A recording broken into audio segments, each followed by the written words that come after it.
I DIY'd a lattice ceiling based on this AI mockup, and here's how it went. This is the before of what I refer to as the Bridgerton living room, and here is how it turned out. And while I don't necessarily recommend this project if you were insane like me or just curious how I did it, this is the full breakdown. I started by painting the entire ceiling blue, and then I used this laser level to add the first lattice strip going diagonally across the room. I was able to find these lattice strips at Lowe's. They're nothing special, and then we used a nail gun to secure them into place on the ceiling. That laser level really helped us get the first one perfectly straight going across the room, and then I used this spacing block to place the rest of them. It was about 5.5 inches wide, and I just butted it up to the first strip, and it left me with the perfect spacing to continue adding strips. But please don't be fooled, this was a very time-intensive process.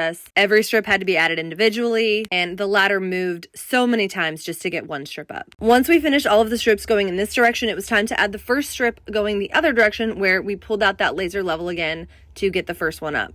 And from there, I could once again use my spacing block to place the rest of them. I also used a miter box to cut each end of the strips at a 45-degree angle so they would butt up flush with the wall. Laying these strips took hours and hours. I was in lattice purgatory hell for over a month doing this project. So when I got the last piece in, I was so happy. But I wasn't done. We still had to caulk everything. But thankfully, this only took a couple hours. I filled in all of the nail holes and seams. Then Chris came back in and cut the lattice from where the vents needed to be reinstalled. I gave them a fresh coat of paint, and he got those popped right back into place. This project was a ton of work, and while I don't necessarily recommend it, it did turn out insanely beautiful, and I don't regret doing it. So just in case you're as crazy as I am, save this video, and hopefully it will help.